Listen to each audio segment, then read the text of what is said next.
हर एक स्टूडेंट के मन में एक ही सवाल चल रहा है इस समय पर, जो कि ये है कि इतना टाइम खराब कर दिया है और अब तो हाफ ईयरली भी आने वाले हैं, क्या सच में इतने कम टाइम के अंदर पढ़कर हाफ ईयरली के अंदर बहुत अच्छा स्कोर करना पॉसिबल है? और अगर हाँ तो कैसे पढ़ें कि इतना अच्छा स्कोर करें? तो देखो, पहला आंसर तो यह है, बिल्कुल पॉसिबल है। पिछले साल के अंदर कितने ऐसे स्टूडेंट्स हैं जिन्होंने जुलाई मंथ, अगस्त मंथ तक खराब कर दिया था, बट फिर भी हाफ ईयरली एग्जाम के अंदर बहुत अच्छा स्कोर करा था। बट उसके लिए ना एक राइट डायरेक्शन लगती है। आज की वीडियो में जानते हैं कि आखिर वो डायरेक्शन क्या है, कैसे पढ़ना है, साइंस को कैसे पढ़ना है, हिंदी को कैसे पढ़ना है, इंग्लिश, एसएसटी, मैथ, सारे सब्जेक्ट्स की कंबाइंड स्ट्रेटेजी एक ही वीडियो के अंदर।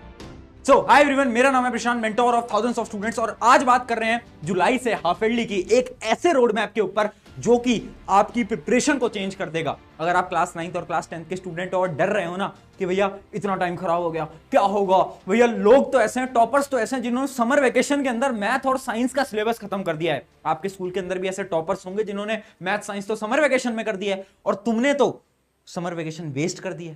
अब इतने कम टाइम के अंदर जहां पर हाफ ईयरली आने वाले हैं, उस हाफ ईयरली के लिए क्या स्ट्रैटेजी को फॉलो करें सब्जेक्ट वाइज, उसके बारे में आज हम बात करते हैं। एक एक करके पॉइंट्स के बारे में बात करेंगे, बट उससे पहले मुझ पे भरोसा करो यार, मैं आप सभी का अपना प्रशांत भैया हूं। एक बार भरोसा कर देखो, इस डायरेक्शन को लो अपनी लाइफ के अंदर, और मैं गारंटी से बोलता हूं अगर इन स्टेप्स को फॉलो करते हो ना, आपके नंबर अचानक से इंक्रीज हो जाएंगे। तो स्टेप्स क्या हैं? कुछ बस डायरेक्शंस हैं। पहली चीज क्या है? Less time to study. देखो, बहुत बड़ा सवाल है कि भैया टाइम ही बहुत कम मिलता है क्योंकि हमें स्कूल जाना रहता है। सबसे बड़ी प्रॉब्लम ये है, स्कूल जाते हैं, ट्यूशन जाते हैं, ऑनलाइन क्लास जाता है, होमवर्क लिखते हैं, इतनी सारी प्रॉब्लम है, पढ़ने का टाइम कहां है? सारा टाइम तो होमवर्क ले जाता है। देखो दोस्त, रियलिटी बताता हूं, ये प्रॉब्लम तुम अकेले नहीं हो, ये प्रॉब्लम सबके साथ है। सोल्यूशन क्या है? सोल्यूशन है, सिंपल सा सोल्यूशन है कि भाई अपना जो स्कूल है ना, वो कहीं ना कहीं आपको स्किप करना पड़ेगा। अब इसका मतलब ये नहीं है कि तुम स्कूल ही ना जाओ, इसका यह मतलब है कि यार कभी कभार सैटरडे की छुट्टी ले ली, फ्राइडे की छुट्टी ले ली, है ना, ताकि आप रिवीजन कर पाओ, ताकि आपकी जो बैकलॉग्स बनी हुई उन बैकलॉग्स को आप खत्म कर पाओ। तो सबसे पहली चीज है कि मुझे पता है कम टाइम है, मुझे बिल्कुल पता है, बट आपको यार स्कूल से थोड़ी बहुत छुट्टी लेनी पड़ेगी, है ना, स्कूल को कभी कभार स्किप करना पड़ेगा ताकि आप रिवीजन कर सको। ये बहुत ज्यादा इंपॉर्टेंट चीज है। दूसरी चीज क्या है? Daily targets. सिंपल सी बात है, अगर डेली टारगेट सेट नहीं करोगे कुछ नहीं हो पाएगा। एक टारगेट बनाओ। वो आपने देखा विराट कोहली, जब उसको कोई रन चेस करने को मिलता है ना, कि रन चेस करना है उसे, तो कितनी आसानी से कर लेता है। ऐसा क्यों है? ऐसा इसलिए है क्योंकि उसको ना चेस मास्टर बोला जाता है। जैसे ही उसके सामने एक टारगेट आता है तो उसे पता है कि यार इस टारगेट को कैसे उसे चेस करना है। तो जब हमारे पास डेली का टारगेट होता है ना, तो हमारे लिए सारी चीज आसान है। बट प्रॉब्लम क्या है ना, हम टारगेट ही नहीं बनाते। जैसे कि मैं आपको एग्जांपल देता हूं, मेजरली स्टूडेंट्स क्या गलती करते हैं? टाइम टेबल बनाते हैं। क्या चीज? कि ठीक है यार भैया, मैं ना यार सुबह 6 बजे उठ जाऊंगा, फिर ये करेंगे, वो करेंगे, वो करेंगे, स्कूल जाएंगे, स्कूल से वापस आएंगे, रात को 8 से 10 पढ़ाई करूंगा, 10 से 11 पढ़ाई करूंगा, और फिर 12 बजे सो जाऊंगा। ऐसा ही टाइम टेबल तुमने बनाया? बनाया है? बनाया ना? अगर बनाया तो कमेंट में एक बार यस लिखो, अगर आज तक नहीं बनाया तो एक बार नो भी लिख के बता दो, है ना। जिन जिन ने टाइम टेबल बनाया है उनको मैं रियलिटी बता देता हूं कि इस टाइम टेबल से भैया कुछ नहीं होता, है ना। इससे अच्छा है क्या करो कि डेली टारगेट्स बनाओ, इनको कट करो और टारगेट्स बनाओ। टारगेट्स क्या है? कि आज मुझे इस चैप्टर का ये टॉपिक खत्म करना है। मान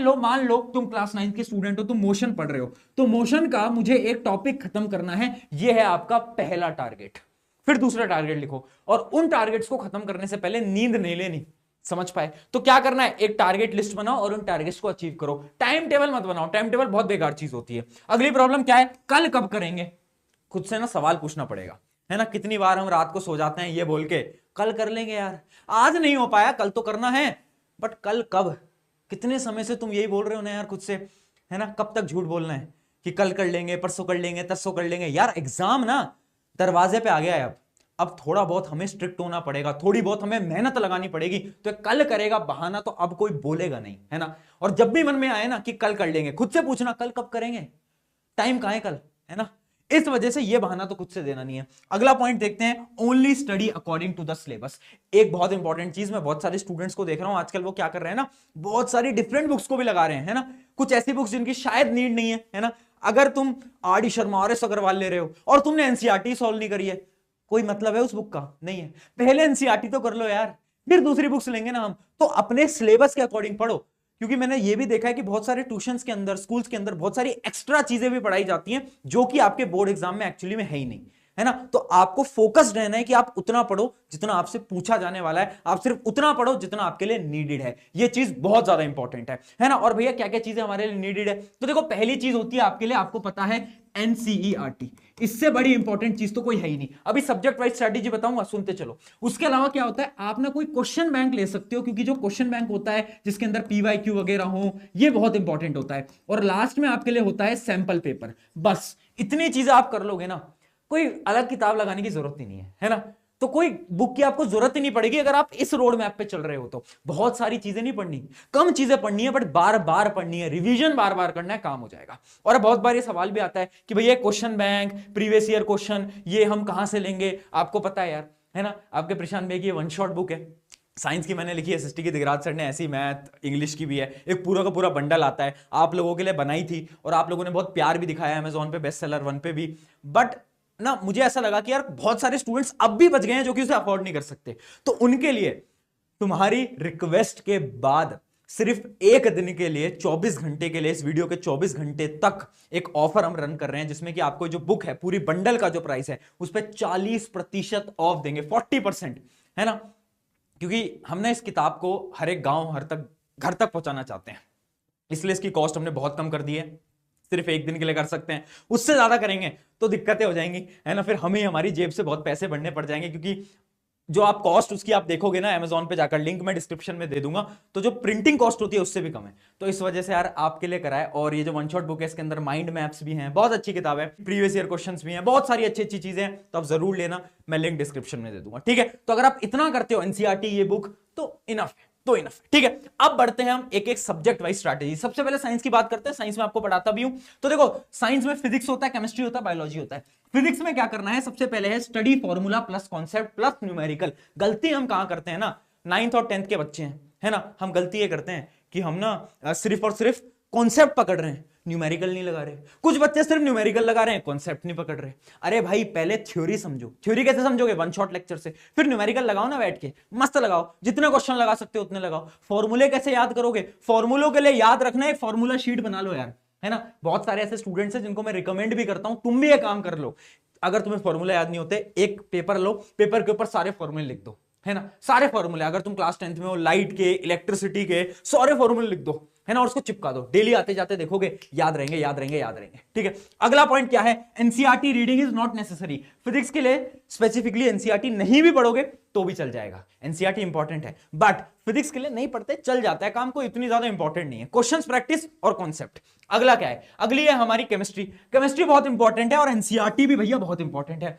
केमिस्ट्री का 99% पेपर एनसीईआरटी से ही आएगा, आज बता देता हूं, चाहे तुम 10th की बात करो, 9th की बात करो, गारंटेड, ठीक है। तो एनसीईआरटी पढ़नी है। उसके अलावा नोट्स बनाने हैं भैया, नोट्स बनाने बहुत इंपॉर्टेंट है ना। तुम किसी ऑनलाइन कोचिंग के अंदर जाते होगे, स्कूल के अंदर जाते होगे, नोट्स लिखवाते हैं टीचर, वो जो नोट्स है ना उनको ढंग से बनाना, और उन नोट्स के अंदर रिएक्शन और एक्टिविटी भी लिखना। क्योंकि देखो सबको पता है बोर्ड एग्जाम के अंदर तो सवाल जो आपकी जो एक्टिविटीज वगैरह होती हैं, उसके अलावा जो आपके बहुत सारी रिएक्शंस होती हैं, उन सब में से आपके सवाल आते हैं, तो ये सबको पता है। इस वजह से सारी एक्टिविटी आपके नोट्स के अंदर होना चाहिए, ताकि आप बाद में जब रिवाइज करो तो आपको दिखे और आपके दिमाग के अंदर याद हो जाए। लास्ट पॉइंट क्या है, क्वेश्चन से रिवाइज करो। देखो रिवाइज करने का क्या तरीका है, क्वेश्चंस लो और रिवाइज करो, सिंपल सी बात है। क्योंकि केमिस्ट्री बोरिंग है, मुझे पता है, केमिस्ट्री पढ़ने में बहुत बोरिंग लगती है ना, क्या करो, क्वेश्चन प्रैक्टिस करो, ठीक है यार। 10 क्वेश्चन लगाएंगे और उन 10 क्वेश्चन की मदद से उस चैप्टर को रिवाइज करो।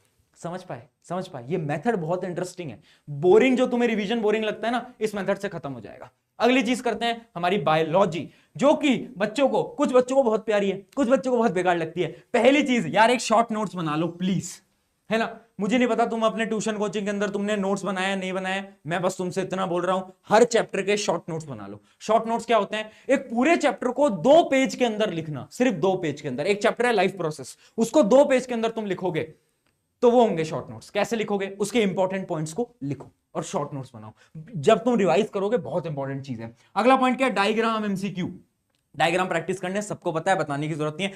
एमसीक्यूज प्रैक्टिस करने ये बात सबको नहीं पता, क्योंकि मैं इतने साल बोर्ड एग्जाम के पेपर को एनालाइज करता हूं तो मैंने देखा यार बायोलॉजी के एमसीक्यू पता नहीं थोड़े से टफ आ जाते हैं, तो एमसीक्यूज की प्रैक्टिस करना। उसके अलावा क्या है, स्टोरी फॉर्मेट से याद करो, है ना। अगर तुम मुझसे पढ़ते हो तो तुम्हें पता होगा कि मैं कैसे स्टोरी से याद कराता हूं। क्लास 9 के स्टूडेंट्स हैं तो उन्हें पता होगा, सेल चैप्टर मैंने उन्हें पढ़ाया कैसे स्टोरी से, आईफोन की स्टोरी से याद कराया। तो स्टोरी से तुम भी याद करने की कोशिश करो। आगे बढ़ते हैं फटाफट से। हमारी अगली स्ट्रैटेजी मैथ। देखो सिंपल सी बात है, मैथ में पहला पॉइंट प्रैक्टिस प्रैक्टिस प्रैक्टिस। काम तो प्रैक्टिस से ही चलेगा, बट और क्या चीजें, पहली चीज है हमारी रटना नहीं है ना। स्पेशली ऑफेंड मत होना, बट कुछ लड़कियों को मैंने से देखा है, लड़के कम करते हैं, लड़कियां बहुत करती हैं। मैथ को रट रहे हैं, क्वेश्चंस को रटे जा रहे हैं, रटे जा रहे हैं, रटे जा रहे हैं, इनका आंसर ये होगा, इनका आंसर ये होगा। अरे भाई, अगर तुम्हारे पेपर के अंदर सवाल बदल गया, थोड़ा बहुत भी बदल गया, क्या कर लोगे हैं? अगर क्वेश्चन चेंज कर दिया तब क्या कर लोगे? एनसीईआरटी के बाहर का सवाल डाल दिया तब क्या कर लोगे? क्वेश्चन रटना नहीं है। उसके अलावा क्या है, स्टार्ट विद एग्जांपल। देखो सबसे पहले एग्जांपल उठाओ, एग्जांपल को देखो कैसे बुक्स के अंदर सॉल्व किया है, नीचे आओ नीचे आओ नीचे आओ, फिर कुछ क्वेश्चंस खुद से करो, उसके बाद प्रीवियस ईयर क्वेश्चन पे आओ, उसके बाद कोई दूसरी बुक उठानी है ना। वो जो मैंने आपको वन शॉट बुक बताया वो बाद में उठानी है, ऐसा नहीं पहले ही आप एनसीईआरटी से पहले उन बुक को ले रहे हो, कोई फायदा नहीं है। आया समझ में? और R D Sharma, R S Agarwal उतनी नेसेसरी नहीं है। मैं इतने टॉपर का इंटरव्यू लेता हूं, सबने बोला है कि हाँ बुक्स अच्छी हैं, बट ऐसा नहीं है इसके बिना 100 नहीं आते, इसके बिना भी आते हैं। उसके अलावा क्या है, डेली 30 मिनट्स, यार 30 मिनट से लेकर 1 घंटा तुम डेली दे दो, मैथ्स ना सुधर जाएगी। वो जो तुम्हारा डर है ना वो छूमंतर हो जाएगा, अगर तुम डेली इतनी कमिटमेंट करने को तैयार हो तो। आगे बढ़ते हैं। अगली स्ट्रैटेजी है हमारी किसकी, सोशल स्टडीज एसएसटी। देखो पहली बात, जब भी एसएसटी हम याद कर रहे हैं ना, पॉइंट्स में याद करो, है ना। पॉइंट्स में, पूरा पैराग्राफ याद करने की जरूरत नहीं, पॉइंट्स में। क्यों? जब तुम पॉइंट्स में याद करोगे ना तो तुम एग्जाम के अंदर उन पॉइंट्स में आंसर को लिख कर आओगे। और जब तुम एग्जाम में पॉइंट्स में आंसर को लिख कर आते हो ना तो क्या होता है ना, टीचर्स पॉइंट्स देखता है, पॉइंट नंबर 1 2 3 4 5, टिक टिक टिक टिक टिक, पूरे के पूरे 5 नंबर मिले, ठीक है। और जब पैराग्राफ में होता है तो टीचर गलतियां ढूंढते हैं। रियलिटी बता रहा हूं, हमारी टीम में बहुत टीचर्स भी हैं। जब पैराग्राफ में आंसर होता है टीचर्स गलतियां देख रहे हैं, बट जब पॉइंट में टिक टिक टिक नंबर पूरे। तो इस वजह से आंसर्स को हमेशा पॉइंट में याद करना। उसके अलावा एनसीईआरटी इक्वल टू नोट्स। देखो या तो तुम बहुत अच्छे नोट्स बना लो एसएसटी के, या तो तुम एनसीईआरटी में ही नोट्स बना लो, है ना। एक स्ट्रैटेजी मैंने आपको बताई थी एनसीईआरटी पढ़ने का बेस्ट तरीका, अगर नहीं पता तो मैं लिंक डिस्क्रिप्शन में दे दूंगा, उस वीडियो को देख लेना, एनसीईआरटी कैसे पढ़नी है। एनसीईआरटी के ऊपर ही लिखने लग जाओ, एनसीईआरटी का एक टॉपिक है, उस टॉपिक के आगे ही उसके नोट्स लिख दो। अगर ऐसे कर सकते हो ये भी बढ़िया है ना। अगर तुम्हें एसएसटी कैसे पढ़नी है, मैथ कैसे पढ़नी है, इसके ऊपर स्पेसिफिक वीडियो चाहिए डिटेल्ड एकदम 15 मिनट की, तो मुझे कमेंट में बताना अगर डिटेल लॉन्ग वीडियो आपको चाहिए तो। अभी के लिए आप इतना जान लो। अगला पॉइंट क्या है, ज्योग्राफी पर फोकस करो। यार मैं इतने साल से देख रहा हूं ज्योग्राफी में नंबर कट रहे हैं तुम्हारे, तुम हिस्ट्री में टाइम लगा रहे हो, नंबर ज्योग्राफी का रहे हैं, तो ज्योग्राफी पे थोड़ा फोकस करो, मैप्स पे फोकस करना स्टार्ट करो। उसके अलावा क्या है, इवेंट को विजुलाइज करो। कोई भी इवेंट हो रहा है ना हिस्ट्री के अंदर, उसको विजुलाइज करो। अच्छा ये हुआ था, अच्छा महात्मा गांधी यहां गए थे, अच्छा ये फ्रेंच वाले यहां गए थे, इसके बाद ये हुआ था, ये हुआ था। स्टोरी फॉर्मेट में याद करना स्टार्ट करो, याद करोगे काम बनेगा। तो ये हो गया हमारे एसएसटी का। और अब बढ़ते हैं हमारे फाइनल, जो कि है क्या, इंग्लिश या फिर हिंदी। दोनों के लिए सेम स्ट्रैटेजी है। पहला पॉइंट, सबसे बड़ी गलती बच्चे क्या करते हैं, अच्छा इंग्लिश हिंदी की बात है हम तो जाएंगे, ले भाई समरी वीडियो डाली और समरी वीडियो देखी, ईयरफोन लगाए, देखा और लगा कि आपको चैप्टर आ गया। ये बहुत बड़ी मूर्खता है। क्यों? क्योंकि ध्यान से समझ लो, नेवर रीड समरी डायरेक्टली। कभी भी समरी को डायरेक्टली रीड मत कर लेना, सबसे बड़ी गलती है। हां तुम वीडियो देखो, तुमने वीडियो देखी, तुम्हें समरी समझ आ गई, अब तुम्हें एक बार रीड करनी पड़ेगी पूरी की पूरी। जो भी पोएम है या फिर तुम्हारा कोई जो भी आपका होता है स्टोरी होती है, तो स्टोरी को पूरा आपको रीड करना पड़ेगा एक बार। क्यों? क्योंकि जब हम रीड करते हैं ना यार, तो हमें और ऐसे पॉइंट्स मिलते हैं जो कि हमारे आंसर राइटिंग के अंदर मदद करते हैं। समझ पा रहे हो इन बातों को? हाँ, अगर तुम्हारा एग्जाम ही कल है, 2 दिन बचे हुए हैं, अब क्या फायदा? अब तो तुम रीड करने नहीं बैठ सकते, अब तो तुम्हारे पास एक ही ऑप्शन है कि लो भाई यूट्यूब पे सर्च करो और समरी देखो, क्वेश्चन प्रैक्टिस करो, आगे बढ़ो। बट अभी टाइम है, अभी ऐसा तो नहीं है 2 दिन में एग्जाम है ना, ऐसा तो नहीं है। इस वजह से अभी डायरेक्टली तुम पहले एक बार समरी वीडियो देखो, उसके बाद तुम रीड करो, जितना समझ आ रहा है समझने की कोशिश करो, क्योंकि वो आपके आंसर राइटिंग में मदद करेगा। अगला पॉइंट क्या है? अगला पॉइंट है at the end practice writing and reading. ये जो राइटिंग रीडिंग की जो प्रॉब्लम है ना, ये अभी प्रैक्टिस करने की जरूरत ही नहीं है, इसको छोड़ो। ये आप एग्जाम से 7 दिन पहले, सिर्फ 7 दिन पहले आप प्रैक्टिस करना स्टार्ट करना। मैं गारंटी से बोलता हूं रीडिंग और राइटिंग सेक्शन में कोई प्रॉब्लम नहीं आएगी। ठीक है, तो उतनी मुश्किल नहीं है। लिटरेचर पे हाँ थोड़ा बहुत फोकस करना स्टार्ट कर दो। ज्यादा फोकस मैथ साइंस एसएसटी में रखना है। हिंदी इंग्लिश हो जाती है, कम टाइम के अंदर भी हो जाती है, बहुत बड़ी रियलिटी है।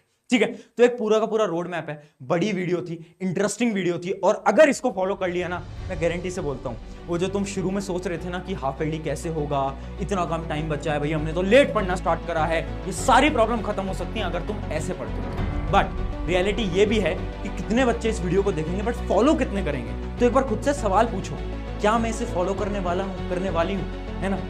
और अगर अंदर से आंसर यस आ रहा है तो बस तुम कर जाओगे।